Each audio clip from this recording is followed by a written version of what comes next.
नमस्कार प्रिय विद्यार्थियों, वीके नॉलेज इलेक्ट्रिकल में आप सभी का स्वागत है। आईटीआई के आपके सीबीटी एग्ज़ाम होने हैं और हम आपको day by day classes provide करवा रहे हैं। सेकेंड ईयर वालों के लिए ये जो हमारी क्लास है, क्लास नंबर 4 है। अगर आप इसी क्लास से जुड़े हैं तो आईटीआई सीबीटी सेकेंड ईयर 2025 नाम से प्लेलिस्ट बनी हुई है। उन पहली 3 क्लास को भी आप समय निकाल कर जरूर देखना, क्योंकि एक तो ये है ना कि कोई भी क्वेश्चन रिपीट नहीं होगा, इसलिए आपको सारी क्लासेज सीक्वेंस वाइज देखनी पड़ेगी। हाँ, जो आपके 75 क्वेश्चन आएंगे सीबीटी पेपर में, वो 75 के 75 क्वेश्चन हम आपको देंगे चारों सब्जेक्ट के, theory, employability skill, workshop calculation और इंजीनियरिंग ड्राइंग। साथ ही आपको मॉडल टेस्ट भी करवाएंगे, यानी पिछले साल के जो आपके पेपर हुए थे उसमें 75 क्वेश्चन कैसे कैसे आए थे। कंप्लीट आपके सीबीटी एग्जाम में अच्छे नंबरों से पास की जिम्मेदारी हमारी है। बस आप बने रहिए। चैनल को अभी से कर लीजिए सब्सक्राइब। इस वीडियो को प्लीज़ लाइक कीजिए और अपने दोस्तों तक पहुँचाइए, शेयर कीजिएगा। जब आप शेयर करेंगे तो दोस्तों तक ये चीज़ पहुंचेगी, तो वो भी हमारे साथ कनेक्ट होंगे, तो उन तक पहुंचाने का काम आप ज़रूर करेंगे। प्लीज़ मेरा रिक्वेस्ट है, और समय निकाल कर देखते रहिए। डीसी मोटर का हमारा चैप्टर है और डीसी मोटर पर एक क्लास हमारी हो चुकी है। वैसे डीसी मोटर जो है ये चैप्टर थोड़ा सा बड़ा है, इसलिए इस पर हो सकता है कि हमें एक क्लास और भी करनी पड़े। सारे क्वेश्चन पढ़ेंगे, छोड़ेंगे कुछ भी नहीं, लेकिन आपको सब कुछ देखना पड़ेगा ज़रूर। यानी क्लास नंबर 3 में जो डीसी मोटर के क्वेश्चन हुए थे वो 4, 5 और 6 में रिपीट नहीं होंगे, इसलिए एक एक चीज़ को, एक एक क्वेश्चन को कंसेप्ट के साथ समझना है और पूरी डिटेल से बता रहे हैं। सो आई होप कि आपको चीज़ें पसंद भी आएगी। आइए शुरू करते हैं आज के पहले सवाल से। ये रहा पहला क्वेश्चन आज का आपके सामने। पहले क्वेश्चन पढ़ लो, फिर थोड़ा जूम करेंगे, फिर आपको ऑप्शन दिखाएंगे, है ना। चलो एक काम करता हूँ, पहले जूम करके क्वेश्चन पढ़ते हैं, फिर आपको जो है वो ऑप्शन दिखाएंगे। आई होप कि ज़्यादा तरीके से समझ में आएगा। सवाल क्या पूछ रहा है? डीसी मिश्रित मोटर में आर्मेचर धारा दिशा को बदलकर केवल घूर्णन की दिशा क्यों बदली जाती है? ये ना क्वेश्चन की थोड़ी हिंदी प्रॉपर बन नहीं पाई है। मैं आपको संक्षेप में बताता हूँ पूछना क्या जा रहा है। ये कह रहा है कि जब हम एक कंपाउंड मोटर की डायरेक्शन ऑफ रोटेशन बदलते हैं तो हम केवल आर्मेचर धारा की दिशा ही बदलते हैं, फील्ड धारा की दिशा नहीं। आपको ये तो पता होना चाहिए, डीसी मोटर के घूमने की दिशा फ्लेमिंग के लेफ्ट हैंड रूल से निर्धारित होती है। फ्लेमिंग के लेफ्ट हैंड रूल के अनुसार मोटर की जो डायरेक्शन ऑफ रोटेशन है, यानी घूमने की दिशा है, वो 2 कारकों पर निर्भर करती है। उसमें से एक है फील्ड फ्लक्स की डायरेक्शन। फील्ड फ्लक्स की दिशा करंट पर ही डिपेंड करती है, इसलिए कई जगह ये भी लिख दिया जाता है फील्ड करंट की दिशा पर, और दूसरा आर्मेचर करंट की दिशा पर। तो पहला सवाल, डीसी मोटर के घूमने की दिशा किस नियम से ज्ञात की जाती है? दूसरा, डीसी मोटर के घूमने की दिशा किन 2 कारकों पर निर्भर करती है? तीसरा सवाल, डीसी मोटर के घूमने की दिशा को बदला कैसे जा सकता है? तो या तो फील्ड करंट की दिशा बदलकर या आर्मेचर करंट की दिशा बदलकर। अब यहाँ वो ये कह रहा है कि अगर ये कंपाउंड मोटर के मामले में हो तो हम फील्ड वाले ऑप्शन को नेगलेक्ट कर देते हैं, यानी ये ऑप्शन हम छोड़ देते हैं कि फील्ड धारा की दिशा को छेड़ते ही नहीं हैं। हम केवल क्या करते हैं, आर्मेचर धारा की दिशा को बदलते हैं। तो वो कहते हैं कि ऐसा क्यों किया? अब मैं आपको ले चलता हूँ थोड़ा सा पीछे। वैसे आपको इस बारे में पता भी है तो ज़्यादा बताने की ज़रूरत नहीं होगी। कंपाउंड मोटरें होती है 2 तरह की, एक है क्यूमुलेटिव कंपाउंड। चलो मैं बोल रहा हूँ तब तक आप ऑप्शन देख लो, ताकि पता भी तो लगे आपका ऑप्शन कौन सा है। तो कंपाउंड मोटरें होती है 2 तरह की, एक होती है क्यूमुलेटिव कंपाउंड और एक होती है डिफरेंशियल कंपाउंड। अगर आप फील्ड के कनेक्शन बदलते हैं तो एक हमें पूरी सावधानी रखनी होगी, और वो सावधानी ये है कि जब आप कनेक्शन बदले तो दोनों फील्ड वाइंडिंग के कनेक्शन बदलें। अगर गलती से आपने सीरीज या शंट किसी एक के बदल दिए तो मोटर की विशेषताओं में चेंजेस आ जाता है, यानी जो क्यूमुलेटिव है वो डिफरेंशियल बन जाती है और डिफरेंशियल है वो क्यूमुलेटिव बन जाती है। इसलिए हम फील्ड की तरफ जाते नहीं हैं, गलती होने की रिस्क रहती है। तो यहाँ पर सवाल आएगा, ऑप्शन आएगा B, maintain motor characteristics. Motor के अभिलक्षण को बनाए रखें, मोटर की विशेषताओं को बनाए रखने के लिए। ठीक है, तो बड़ा ही शानदार क्वेश्चन है, और वैसे हमने एक क्वेश्चन के साथ 3 से 4 क्वेश्चन कर लिए भाई। मुझे तो नहीं लगता कि किसी को कोई समस्या है क्या। ठीक, सवाल पर आते हैं। डीसी शंट मोटर में सामान्य गति से नीचे गति कौन सी नियंत्रण की विधियां प्रदान कर सकती है? कल ही बात करी थी शायद अपन ने। हम मोटर की स्पीड कंट्रोल करते हैं तो शंट और कंपाउंड मोटर में ये लो 4 ऑप्शन दिख रहे हैं। अब तब तक आप अपना उत्तर भी देख लो। शंट और कंपाउंड मोटर के मामले में हमारे पास दो ऑप्शन होते हैं स्पीड कंट्रोल के। एक होता है फील्ड फ्लक्स विधि और एक होता है आर्मेचर कंट्रोल विधि। तो दरअसल ये जो फील्ड कंट्रोल मेथड है ना, ये हमें सामान्य से यानी आधार गति से अधिक गति के लिए होता है। यानी हमें एक 1500 आरपीएम की मोटर है, उसको अगर 1500 आरपीएम से अधिक स्पीड पर चलाना है तो फिर इस मेथड का इस्तेमाल करेंगे। और आर्मेचर कंट्रोल मेथड इस क्वेश्चन का सही आंसर है। जब हमें सामान्य यानी बेस स्पीड से कम गति चाहिए तो फिर हम लोग क्या करेंगे, आर्मेचर कंट्रोल मेथड का इस्तेमाल करेंगे। दरअसल इसमें किया क्या जाता है, थोड़ी इस पर चर्चा कर लें। देखो भाई, हमें जल्दी नहीं है ना, क्योंकि एग्ज़ाम में बहुत अभी समय है, तो मैं चाहता हूं कि आप ये क्लास दोस्तों तक पहुंचा दें ताकि वो भी अभी देख लें, क्योंकि बहुत सारे बच्चे जुलाई अगस्त में एग्ज़ाम के टाइम इनको देखेंगे तो फिर उनको लगेगा कि स्लो हो रहा है। कोई बात नहीं, वैसे रिकॉर्डेड वीडियो आपके लिए अवेलेबल है, तो आप इसकी स्पीड डबल कर लो, तो थोड़ा समय क्या बचत वैसे हो सकती है। लेकिन चीज़ों को देखो कारण सहित समझना चाहिए। एक क्वेश्चन के आसपास हम, क्योंकि अब सेकेंड ईयर वैसे ही आप पास कर लोगे, भर्ती परीक्षाओं की तैयारी करनी है, कंपटीशन एग्ज़ाम में जाओगे तो वहाँ आपको कंसेप्ट क्लियर ही चाहिएगा, क्योंकि आपके सीनियर आपसे पहले पास आउट बैठे हैं, वो मेहनत कर रहे हैं, उनसे कंपटीशन फाइट करना है। भर्तियाँ इतनी आसानी से नौकरी मिलेगी नहीं, मेहनत करनी पड़ेगी, तो थोड़ा बने रहना है ना। और प्लीज़ इस वीडियो को लाइक ज़रूर कीजिएगा, हमें आपके लाइक की बहुत ज़रूरत है, आपके अप्रिसिएशन की बहुत ज़रूरत है। लाइक करें, वीडियो को दोस्तों तक पहुंचाइएगा।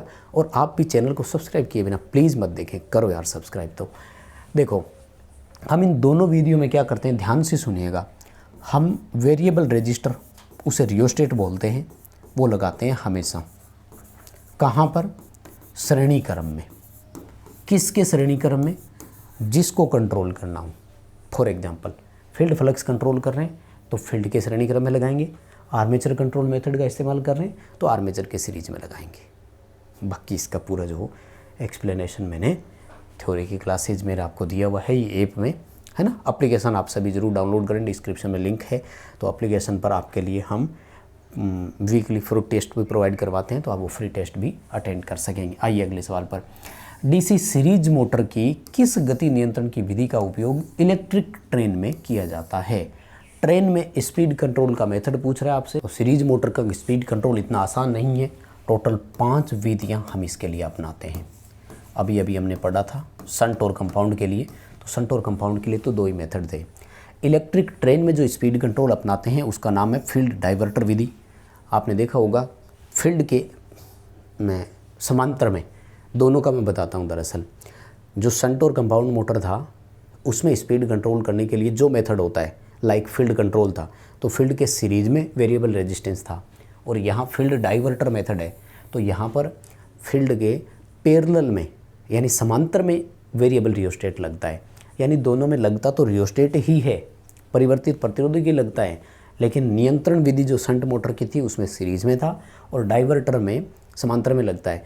डाइवर्ट करने का मतलब होता है किसी चीज़ को बाईपास करना या दूसरा रास्ता उसको दिखाना। तो दरअसल यहाँ पर हम लोग क्या करते हैं, जो ये सीरीज फील्ड वाइंडिंग होती है ना, उसकी धारा को बाईपास कर देते हैं, यानी उसको एक और रास्ता हम लोग दिखा देते हैं जिससे वो कि उस फील्ड की तरफ कम जाती है। फ्लक्स घटा तो स्पीड बढ़ गई। ये भी निर्धारित मान से ज़्यादा गति के लिए ही इस्तेमाल की जाने वाली विधि है। सवाल देखो नेक्स्ट 78वां। देखो सवाल पूछ रहे हैं आपसे कि कूद चालक का कौन सी सामग्री ऐसी है जो श्रेणी बी से रिलेटेड है। माय डियर, ये वाइंडिंग वाले चैप्टर का सवाल है और कंपटीशन एग्ज़ाम में तो इसकी बहुत ज़रूरत पड़ती है। ये टेबल आपको अच्छे से याद नहीं है तो मैं बताना चाहूँगा, कम से कम आपको 2 चीज़ें तो याद रखनी होगी। एक तो आपको अचालकों का वर्ग और दूसरा उसका टेम्परेचर लिमिट, बहुत ही इंपॉर्टेंट क्वेश्चन है। और तीसरा होता है इसमें सामग्री। तो ये अपने आप में बड़ी टेबल है, यानी आज का मैं आपको टास्क दे देता हूँ, ये क्लास कंप्लीट होने के बाद अचालकों की ये वर्ग वाली टेबल जो है इसको ज़रूर पढ़ना। अगर आपकी कवर नहीं है ये वाली तो मेरा रिक्वेस्ट है आपसे कि प्लीज़ इसको कवर कीजिए, बहुत काम आएगा। अचालकों की टेबल शुरू कहाँ से होती है? वाई से होती है, शायद आपको याद भी होगा, है ना।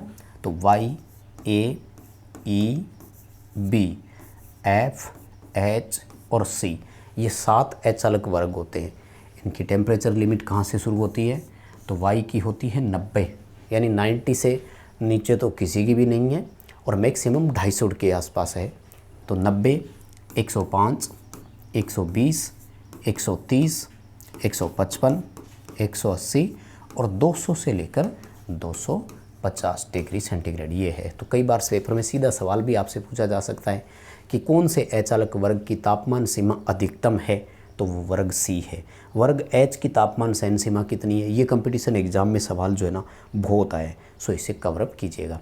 फिर इनमें वो सामग्री की डिटेल आ जाती है कि किस में क्या आता है। तो दरअसल बी और ई में दोनों एक जैसी सामग्रियाँ होती है, ठीक है ना, और इसमें 3 चीज़ें आती है। उसमें से एक तो है फाइबर ग्लास। वैसे क्या क्या आता है, तो अभ्रक आता है, एस्बेस्टस आता है और फाइबर ग्लास आता है। यानी अगर फाइबर ग्लास ऑप्शन में नहीं हो तो 2 और क्या देखना था आपको, अभ्रक देखना था, इंग्लिश में माइका बोलते हैं, और उसके बाद में हिंदी में एक और है एस्बेस्टस, तो ये देखना था, और तीसरा है फाइबर ग्लास का। ये आपको 3 चीज़ें मिलान करनी है। तो ये पूरी टेबल मैं चाहूँगा कि आप समय निकाल कर कवर करें भाई, बहुत इम्पोर्टेंट है, काम आएगी है ना। जैसे देखो ये रहा क्वेश्चन भी आ गया तुरंत ही, 2 चीज़ें थी। तो वर्ग एफ का इंसुलेशन टेम्परेचर कितना है ना, तो Y A E B F H और सी, ठीक है, Y A E B F H सी।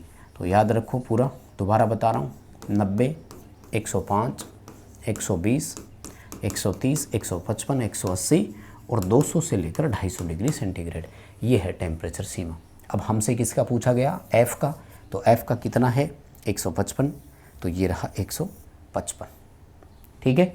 किस ऑप्शन के साथ जाना है हमें, डी ऑप्शन के साथ जाना है। बहुत ही शानदार क्वेश्चन है और मुझे लगता है कि प्रॉपर तरीके से आपको समझ में भी आ रहा है। लैंग्वेज का कोई इशू नहीं है, बीच में किसी को लग रहा हो तो मैं बता देता हूँ, यूट्यूब की सेटिंग में जाकर के आप चेंज कर सकते हैं। आजकल यूट्यूब ने एआई को फॉलो किया है, तो वहाँ पर अगर लैंग्वेज है ना, मेरे एक वीडियो में हो गई थी, क्लास नंबर 2 में इंग्लिश में आवाज़ आ रही थी, तो बच्चे बोल रहे थे कि ऊपर से जा रहा है सब इंग्लिश में, वो ऑटोमेटिक आ जाता है ना। चलो आगे बढ़ने से पहले एक छोटी सी आपको जानकारी दे देता हूँ कि आपके exam special test series app में अवेलेबल है, डिस्क्रिप्शन में लिंक है, आप हमारा ऐप डाउनलोड कीजिए और एप्लीकेशन पर आपको मिलेगा एक सुव्यवस्थित तरीके से सीबीटी एग्ज़ाम के लिए सेकेंड ईयर की आपको model test, electrician theory, employability skill, workshop calculation और इंजीनियरिंग ड्राइंग, इनके मॉडल टेस्ट भी होंगे। साथ ही आपके पिछले एग्ज़ाम के पेपर्स भी साथ में होंगे, क्योंकि आपको पता है बहुत सारे क्वेश्चन हमारे रिपीट भी हो जाते हैं, इसलिए पिछले पेपरों को पढ़ना भी ज़रूरी है। तो ऐसा ही लोगो है same to same, ITI CBT exam नाम से फोल्डर बना हुआ है, तो ऐप डाउनलोड करके आप इसको ज़रूर ज्वाइन कीजिएगा। और फ्री टेस्ट है, उसको भी आप अटेंड कर सकते हैं। ये वाला पेड है लेकिन वो फ्री है, उसको आप अटेंड कर सकते हैं। चलिए माय डियर आगे बढ़ेंगे। नेक्स्ट क्वेश्चन देखो, है ना, पढ़ लीजिए पहले पूरे क्वेश्चन को, फिर आपको इसका ऑप्शंस भी दिखाएंगे। अब सभी दिख रहा है सामने एकदम। सवाल क्या पूछ रहा है, क्वेश्चन कह रहा है कि निरंतर गति ड्राइव के लिए किस प्रकार की डीसी मोटर का उपयोग किया जाता है। देखो हमारे मोटरें मोस्टली 3 ही काम में लेते हैं, DC shunt motor, DC series motor और क्यूमुलेटिव कंपाउंड। डिफरेंशियल मोटर के बारे में ये कहा जाता है कि भार पर इस मोटर की गति अव्यवहारिक है, पता नहीं कि कैसी स्पीड देगा ये, हो सकता है कि भार बढ़ने से गति और बढ़ जाए, इसलिए फिर भरोसा नहीं है। सीरीज मोटर के बारे में हम सबको पता है, वेरिएबल स्पीड मोटर है, यानी परिवर्तित गति वाली मोटर है ना। इस मोटर की गति जो है वो भार के आधार पर बदलती रहती है। गति रेगुलेशन सबसे खराब इसी मोटर का है, यानी अगर नो लोड हो तो मोटर की गति जो है ना वो अनंत भी हो सकती है। अनंत तो खैर क्या होगी, वेरी हाई बोलते हैं, और इतनी ज़्यादा स्पीड होगी कि आर्मेचर बाहर निकल कर आएगा, सब कुछ तोड़ ताड़ देगा, इसलिए पूरा ध्यान भी रखना पड़ता है। शंट मोटर को हम नियत गति वाली मोटर मानते हैं, इसलिए स्थिर गति के लिए हम इसी मोटर का इस्तेमाल करेंगे। इसके पीछे कारण क्या है ना। दरअसल इस मोटर में ऐसा क्या था कि इसकी गति जो है वो कांस्टेंट है, तो इस मोटर की गति स्थिर होने के पीछे इसका कारण होता है फ्लक्स का कांस्टेंट होना, क्योंकि शंट फील्ड वाइंडिंग जो होती है वो समांतर में जुड़ती है और पैरेलल में जैसे ही हम सप्लाई का स्विच ऑन करते हैं तो एक ही बार में जितनी वोल्टेज मिलनी होती है फील्ड को मिल जाती है, इसलिए फील्ड अपना पूरा फ्लक्स एक ही बार में बना लेती है जितना बनाना होता है। इसलिए जो मोटर की गति होती है, क्योंकि डीसी मोटरों की स्पीड फील्ड फ्लक्स के व्युत्क्रमानुपाती होती है, यानी अगर फ्लक्स बढ़ता है तो गति घटती है और फ्लक्स घटता है तो गति बढ़ती है। तो यहाँ पर हमारा फ्लक्स पहले ही स्थिर हो गया, इसलिए गति इस कारक से बदलती नहीं है बाद में। और सबसे मेजर कारण जो आता है वो इसी से ही आता है। हालांकि गति नियंत्रण और भी कई तरीके हैं। मोटरों की गति जो होती है वो आर्मेचर वोल्टेज के समानुपाती होती है। मोटरों की स्पीड, अगर अपन वोल्टेज कम करेंगे तो स्पीड कम हो जाएगी, लेकिन वोल्टेज कम का तो चलती मोटर में कोई ऑप्शन नहीं है। जब हमने 220 वोल्ट मोटर को देना है तो दे दिया।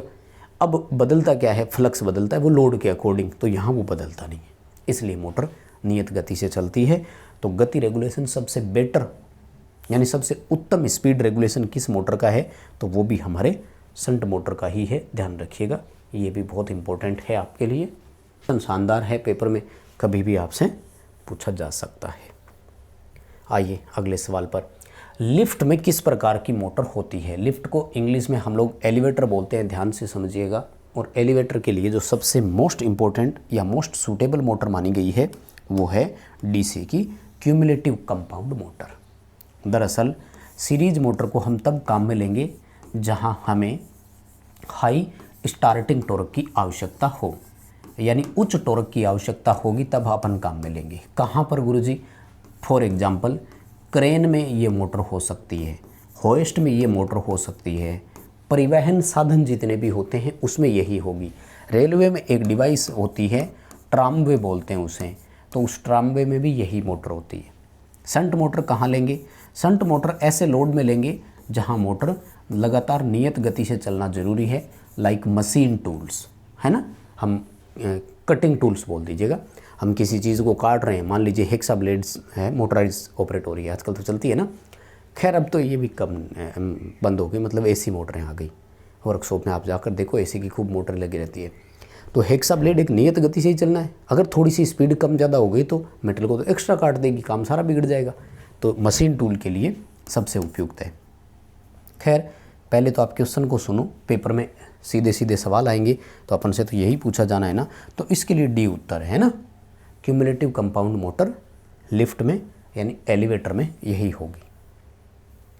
अगला सवाल देखो, गति नियंत्रण का कौन सा तरीका डीसी सीरीज मोटर में रेटेड गति के नीचे गति देता है, यानी निर्धारित मान से कम गति प्राप्त करनी है आपको, तो यहाँ पर आपको कौन सा देगा? देखो वैसे तो मैं आपको बता दूं, सीरीज मोटर के गति नियंत्रण के 5 तरीके हैं, तो पांचों में से केवल ये वाला एक तरीका ऐसा है जो आपको अधिक गति देता है, ठीक है ना। बाकी सब आपको निर्धारित मान से कम गति ही देते हैं, लेकिन थोड़ा थोड़ा तरीका होता है। मैं आपको बताऊं, जैसे फील्ड टैपिंग में क्या होता है कि हम लेवल वाली स्पीड भी ला सकते हैं। इसमें 3 तरीके मिलते हैं, लो, मीडियम और हाई। तो ये जो हाई स्पीड होती है ना, ये रेटेड स्पीड ही होती है, बेस स्पीड से कोई 2-10-100 आरपीएम ज़्यादा होगी, इससे ऊपर नहीं। वोल्टेज कंट्रोल मेथड भी जनरली निर्धारित मान से कम गति ही देता है। क्यों? क्योंकि हम सीरीज में रेजिस्टेंस लगा करके, जैसे छत पंखे में करते हैं, रेगुलेटर लगा करके वोल्टेज को ड्रॉप तो करवा सकते हैं, वोल्टेज को बढ़ा थोड़ी सकते हैं। जैसे मोटर 1000 आरपीएम की है तो 1000 आरपीएम से नीचे लाना तो संभव है, वोल्टेज को ड्रॉप करवा लो। वोल्टेज को बढ़ा करके 1000 से ऊपर कैसे ले जाएंगे, तो ज़्यादा मतलब नहीं। लेकिन मोस्ट इंपॉर्टेंट मेथड की अगर बात की जाए ना, तो फिर आर्मेचर डाइवर्टर ऑप्शन के साथ ही जाना है अपन को, क्योंकि इसमें आपको बेस स्पीड भी नहीं मिलती। इन दोनों विधियों में आप कम से कम आधार गति तक तो पहुंच सकते हो।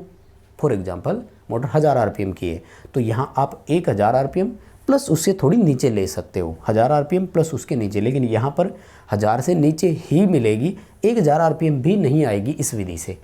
इसलिए उत्तर में इस ऑप्शन के साथ जाना है, कोई कंफ्यूज ना हो, दोबारा बोल रहा हूँ। निर्धारित मान से कम गति प्राप्त करनी है, डी ऑप्शन के साथ जाएंगे, आर्मेचर डाइवर्टर विधि।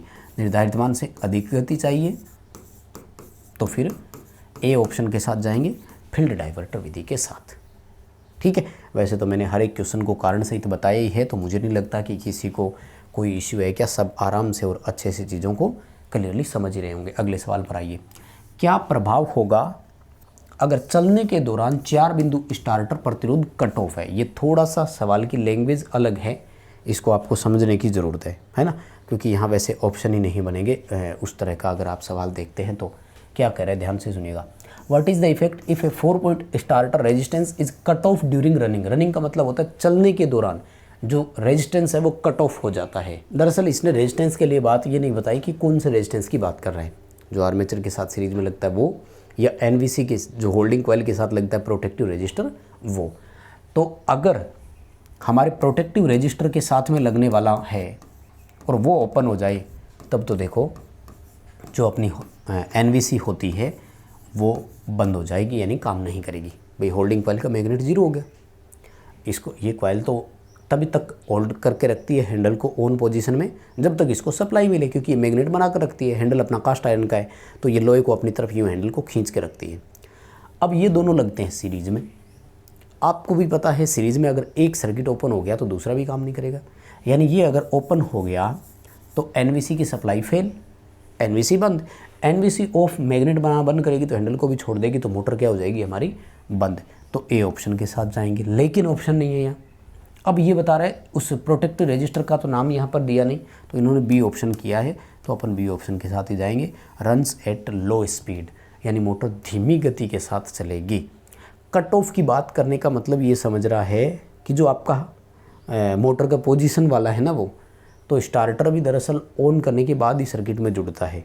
कोई बात नहीं, गलत है इनका ऑप्शन, फिर भी आप सुन लो पेपर में अगर क्या आता है तो क्या करना है। सेम क्वेश्चन आ जाता है तो आपको धीमी गति से चलता है, इसी ऑप्शन के साथ जाना है, ध्यान रख लेना, ठीक है।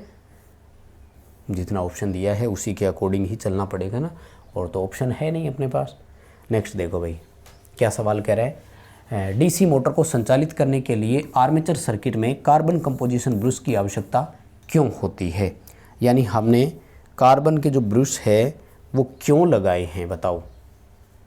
ऑप्शन देखो और कर दीजिए आंसर फटाफट से। शायद आपने अगर ध्यान से सुना हो तो इस क्वेश्चन पर अपनी कल भी चर्चा हो चुकी थी, है ना, याद है क्या आपको अच्छे से।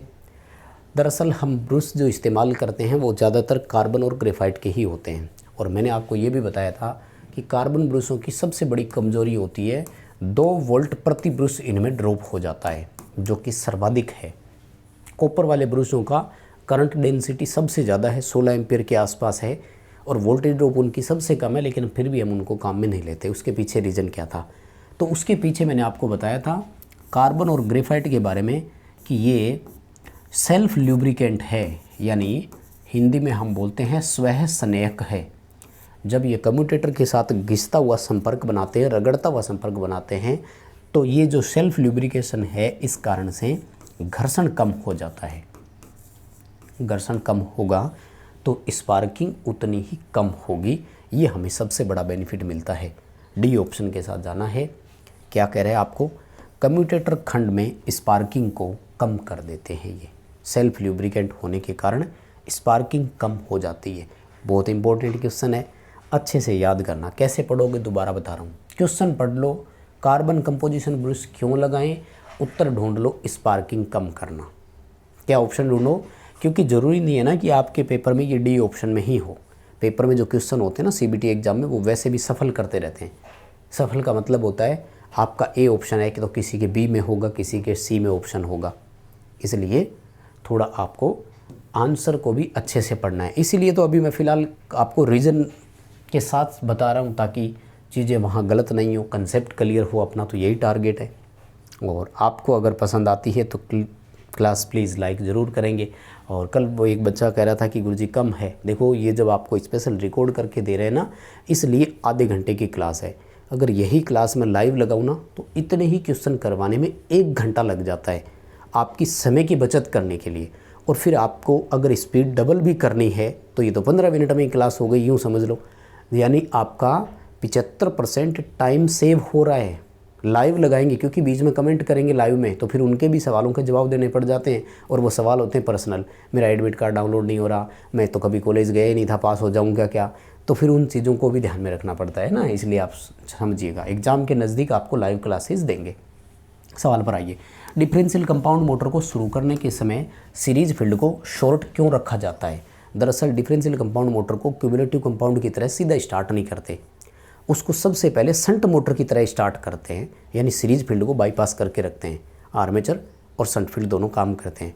जब मोटर स्पीड प्राप्त कर लेती है, पकड़ लेती है, लगभग 75% के आसपास गति पकड़ लेती है, तब हम सीरीज फील्ड को सर्किट में डालते हैं। इसके पीछे कारण क्या है? इसके पीछे कारण ये है कि मोटर को जो है ना एक प्रॉपर डायरेक्शन ऑफ रोटेशन मिल सके, घूमने की दिशा मिल सके कि उसे किस दिशा में घूमना है। क्योंकि वास्तव में जो डिफरेंशियल कंपाउंड मोटर काम करती है ना, तो उसका परिणामी फ्लक्स शंट फील्ड और सीरीज फील्ड के डिफरेंस के बराबर होता है। तो इस तरह से हो कि कहीं मोटर उल्टी ना घूमनी शुरू हो जाए। तो डी उत्तर होगा, रोटेशन की उचित दिशा बनाए रखना, to maintain proper direction of rotation, motor के घूमने की दिशा को उचित रूप से बनाए रखने के लिए। यानी प्रारंभ में ये शंट मोटर की भांति स्टार्ट होती है, ये ध्यान रखना। कितनी अच्छी बात सामने आई है, राइट। अगला सवाल देखो, क्वेश्चन है पेपर में है कि आर्मेचर को संतुलित करने का सबसे प्रभावी तरीका कौन सा है। सबसे पहले तो देखो आर्मेचर बैलेंस हुआ है, अनबैलेंस हुआ क्यों? अनबैलेंस होता है वाइंडिंग जब असंतुलित हो तब कुछ स्लॉट खाली रह जाते हैं। तो हमारे पास डायनेमिक बैलेंसिंग के 2-3 तरीके होते हैं। यहाँ इसका उत्तर आएगा डायनेमिक बैलेंसिंग, गतिज बोलते हैं। इंडक्शन मोटर के रोटर को भी संतुलित करने का यही तरीका है, ध्यान रखना, ठीक है ना। ये तो मैं प्रैक्टिकली देख चुका हूँ, मोटर के रोटर की बैलेंसिंग करवाते हैं। दरअसल डीसी में क्या करते हैं अपन लोग कि जब अनबैलेंस वाइंडिंग होती है तो कुछ स्लॉट खाली रह जाते हैं। तो हम क्या करते हैं कि वो जो खाली स्लॉट होते हैं ना, उनमें एक्स्ट्रा कुंडली डाल देते हैं, कॉइल डाल देते हैं और उनके किसी के साथ कनेक्शन नहीं करते हैं।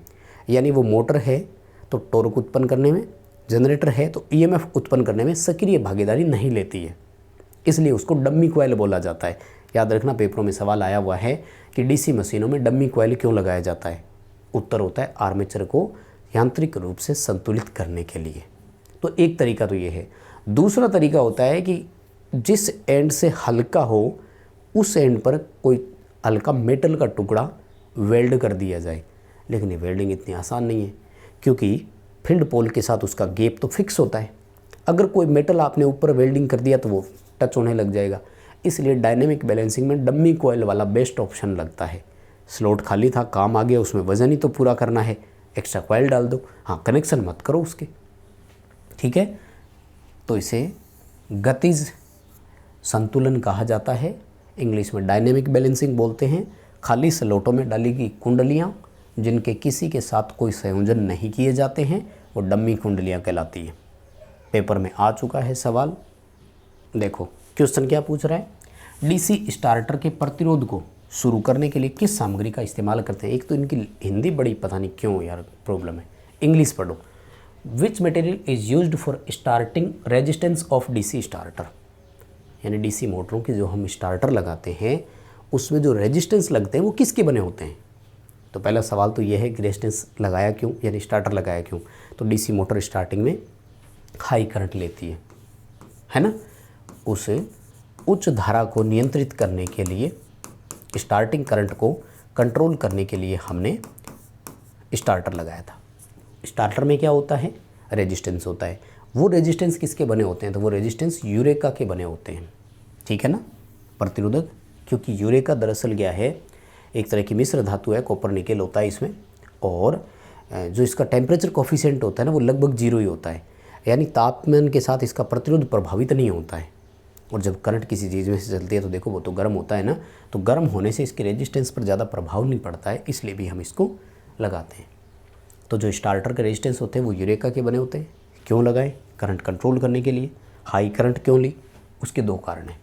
एक तो आर्मेचर का प्रतिरोध बहुत कम होता है, और दूसरा आर्मेचर का बैक ईएमएफ 0 होता है। सवाल देखो पहले, फिर सारे ऑप्शन दिखाऊंगा। सीरीज मोटर बिना भार के आरंभिक उच्च टॉर्क और गति क्यों पैदा करती है। यानी एक सीरीज मोटर जो है वो अगर बिना लोड के हम लोग चलाते हैं तो उस समय वो बहुत ज़्यादा टॉर्क और गति दोनों ही क्यों देता है। देखो, टॉर्क आर्मेचर धारा के समानुपाती होता है, और सीरीज मोटर वाला टॉर्क तो आर्मेचर धारा के वर्ग के समानुपाती होता है। अब स्टार्टिंग में आर्मेचर करंट जो होती है वो उच्च होती है, तो टॉर्क ज़्यादा देगा ही देगा। अब गति ज़्यादा क्यों हुई, दरअसल स्पीड जो है वो एक तरह से फ्लक्स से ही कंट्रोल होगी। तो स्टार्टिंग के समय इतना ज़्यादा लोड करंट है नहीं, तो करंट कम है, तो फ्लक्स की भी मान लीजिए उस तरह से, और बैक ईएमएफ का भी मान लीजिए एक तरह से कि वो होता नहीं है। बैक ईएमएफ 0 है तो फिर आर्मेचर का विरोध करने वाला कोई नहीं है, आर्मेचर का विरोध करने वाला कोई नहीं है, तो सारी वोल्टेज आर्मेचर को मिलेगी और आर्मेचर करंट क्या होगा, वेरी वेरी हाई होगा।